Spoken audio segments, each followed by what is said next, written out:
అపోస్తలుల కార్యములు 8వ అధ్యాయము 37వ వచనం నుండి 9వ అధ్యాయము 18వ వచనం వరకు.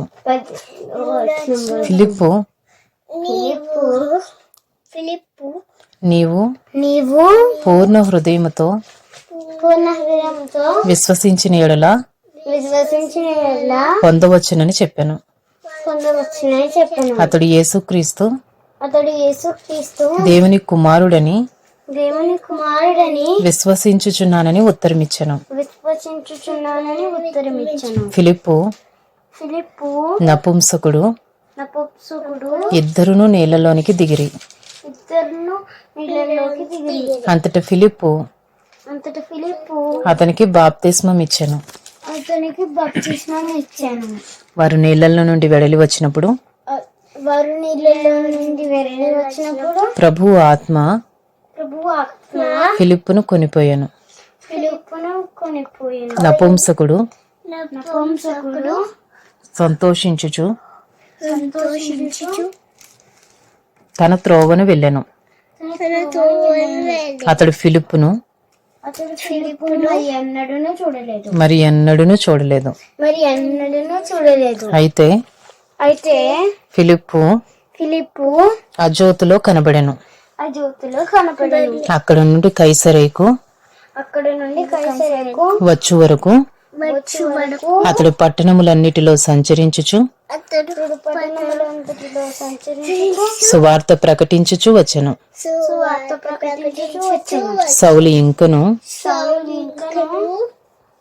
అపోస్తలుల కార్యములు 9వ అధ్యాయము. సౌలు ఇంకను ప్రభువు యొక్క శిష్యులను బెదిరించుటయును హత్య చేయుటయును తనకు ప్రాణాధారమైనట్టు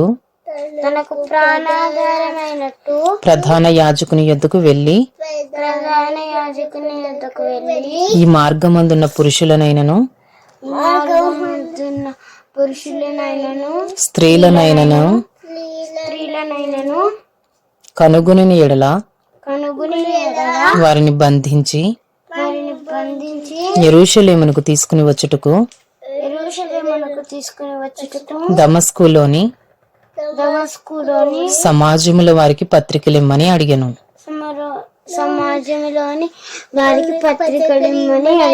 అతడు ప్రయాణము చేయుచు దమస్కు దగ్గరకు వచ్చినప్పుడు అకస్మాత్తుగా ఆకాశము నుండి ఒక వెలుగు అతని చుట్టూ ప్రకాశించెను. అప్పుడు అతడు నేల మీద పడి సౌలా సౌలా నీవేళ నన్ను హింసించుచున్నావని తనతో ఒక స్వరము పలుకుట వినెను. ప్రభువా నీవెవడవని అతడు అడుగుగా ఆయన నేను నీవు హింసించుచున్న యేసును. లేచి పట్టణములోనికి వెళ్ళుము. అక్కడ నీవు ఏమి చేయవలెనో అది నీకు తెలుపబడునని చెప్పెను. అతనితో ప్రయాణము చేసిన మనుష్యులు ఆ స్వరము వినిరి గాని ఎవరిని చూడక మౌనులై నిలవబడిరి. సౌలు నేల మీద నుండి లేచి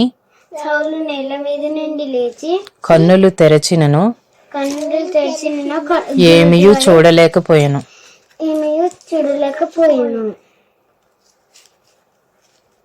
గనుక వారు అతని చెయ్యి పట్టుకుని దమస్కులోనికి నడిపించిరి.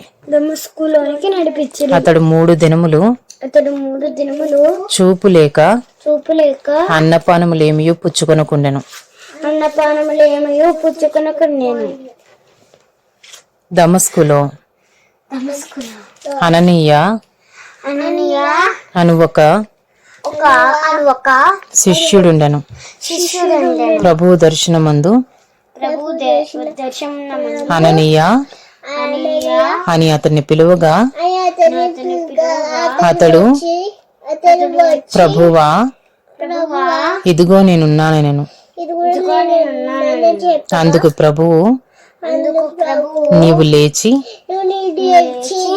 తెన్నని దనబడిన వీధికి వెళ్ళి యూదా అనువాని ఇంట తార్సువాడైన సౌలు అనువాని కొరకు విచారించుము. ఇదిగో అతడు ప్రార్థన చేయుచున్నాడు. అతడు అననీయ అను ఒక మనుషుడు లోపలికి వచ్చి తాను దృష్టి పొందినట్టు తల మీద చేతులుంచుట చూచి ఉన్నాడని చెప్పాను. అందుకు అననీయ ప్రభువా ఈ మనుషుడు యెరూషలేములో నీ పరిశుద్ధులకు ఎంతో కీడు చేసి ఉన్నాడని అతని గూర్చి అనేకుల వలన వింటిని. ఇక్కడను నీ నామమును బట్టి ప్రార్థన చేయు వారిని అందరినీ బంధించుటకును అతడు ప్రధాన యాజకుల వలన అధికారము పొంది ఉన్నాడని ఉత్తరమిచ్చాను. అందుకు ప్రభువు నీవు వెళ్ళుము, అన్యజనుల ఎదుటను రాజుల ఎదుటను ఇశ్రాయేలీల ఎదుటను నా నామము భరించుటకు ఇతడు నేను ఏర్పరచుకొనిన సాధనమై ఉన్నాడు.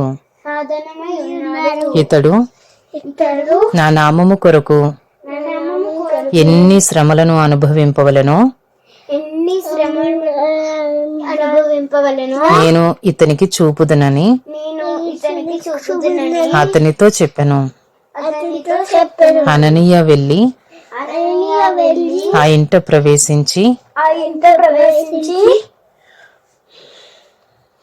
అతని మీద చేతులుంచి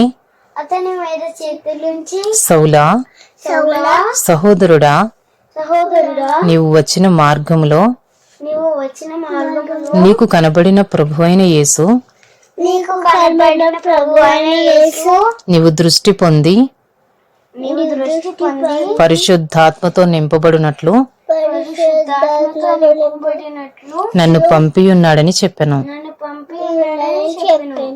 అప్పుడే అతని కన్నుల నుండి పొరల వంటివి రాలగా దృష్టి కలిగి లేచి బాప్తిస్మము పొందెను. తరువాత ఆహారము పుచ్చుకొని బలపడెను. అపోస్తలుల కార్యములు 9వ అధ్యాయము 19వ వచనం నుండి 38వ వచనం వరకు. పిమ్మట అతడు దమస్కులోనున్న శిష్యులతో కూడా కొన్ని దినములుండెను. వెంటనే సమాజ మందిరములలో యేసే దేవుని కుమారుడని ఆయనను గూర్చి ప్రకటించుచు వచ్చెను. వినిన వారందరూ విభ్రాంతి నుండి యెరూషలేములో ఈ నామమును బట్టి ప్రార్థన చేయువారిని నాశనము చేసిన వాడితడే కాడా వారిని బంధించి ప్రధాన యాజకుల యొద్దకు కొని పోటుకు ఇక్కడికి కూడా వచ్చి ఉన్నాడని చెప్పుకునిరి. అయితే సౌలు మరి ఎక్కువగా బలపడి ఈయనే క్రీస్తు అని ఈయనే క్రీస్తు అని రుజువుపరచుచు రుజువుపరచుచు దమస్కులో కాపురమున్న యూదులను దమస్కులో కాపురమున్న యూదులను కలవరపరచను. అనేక దినములు గతించిన పిమ్మట యూదులు అతనిని చంపనాలోచింపగా వారి ఆలోచన సౌలునకు తెలియవచ్చెను. వారు అతని చంపవలెనని రాత్రింబగళ్ళు ద్వారముల యొద్ద కాచుకొనుచుండిరి. గనుక అతని శిష్యులు రాత్రి వేళ అతన్ని తీసుకుని పోయి గంపలో ఉంచి గోడ గుండా అతనిని క్రిందకి దింపిరి. అతడు యెరూషలేములోనికి వచ్చి శిష్యులతో కలుసుకున్నట్టుకు యత్నము చేసెను గాని అతడు శిష్యుడని నమ్మక అందరును అతనికి భయపడిరి. అయితే బర్నబా అతనిని దగ్గర తీసి అపోస్తలుల యొద్దకు తోడుకుని వచ్చి అతడు త్రోవలో ప్రభువును చూచెననియు ప్రభువు అతనితో మాట్లాడిననియు అతడు దమస్కులో యేసు నామమును బట్టి ధైర్యముగా బోధించెననియు వారికి వివరముగా తెలియపరచను. అతడు యెరూషలేములో వారితో కూడా వచ్చుచూ పోవుచు ప్రభువు నామమును బట్టి ధైర్యముగా బోధించుచు గ్రీకు భాషను మాట్లాడు యూదులతో మాట్లాడుచు తర్కించుచు ఉండెను. వారు అతనిని చంప ప్రయత్నము చేసిరి గాని సహోదరులు దీనిని తెలుసుకుని అతనిని కైసరయ్యకు తోడుకుని వచ్చి తార్సునకు పంపిరి. కావున యూదయ గలిలయ సమరయ దేశములందంతటా సంఘము క్షేమాభివృద్ధి నొందుచు సమాధానము కలిగి ఉండెను. మరియు ప్రభువునందు భయమును పరిశుద్ధాత్మ ఆదరణయు కలిగి నడుచుకొనుచు విస్తరించుచుండెను. ఆ తరువాత పేతురు సకల ప్రదేశములలో సంచారము చేయుచు లుద్దలో కాపురమున్న పరిశుద్ధుల యొద్దకు వచ్చెను. అక్కడ పక్షవాయువు కలిగి 8 ఏండ్ల నుండి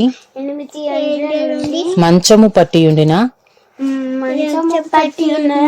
అయినయ అను ఒక మనిషిని చూచి పేతురు అయినయ యేసుక్రీస్తు నేను స్వస్థపరచుచున్నాడు. నీవు లేచి నీ పరుపు నీవే పరుచుకొనమని అతనితో చెప్పగా వెంటనే అతడు లేచెను. లుద్దలోను షారోనులోను కాపురమున్న వారందరూ అతని చూచి ప్రభువు తట్టు తిరిగిరి. మరియు యొప్పేలో తబిత అను ఒక శిష్యురాలు ఉండెను. ఆమెకు భాషాంతరమున దొర్క అని పేరు. ఆమె సత్క్రియలను ధర్మ కార్యములను బహుగా చేసియుండెను. ఆ దినముల యందామె కాయిలా పడి చనిపోగా వారు శవమును కడిగి మేడగదిలో పరుండబెట్టిరి. లుద్ద యొప్పేకు దగ్గరగా ఉండుట చేత యొప్పేకు దగ్గరగా ఉంటే చేత పేతురు పేతురు అక్కడ ఉన్నాడని శిష్యులు విని అక్కడ ఉన్నాడని శిష్యులు విని అతడు తడువ చేయక అతడు తరువు చేయక తమ యొద్దకు రావలెనని తమ ఎద్దుకు రావాలని వేడుకొనుటకు వేడుకొనుటకు ఇద్దరు మనుషులను ఇద్దరు మనుషులను అతని యొద్దకు పంపిరి. అతని యొద్దకు పంపిరి.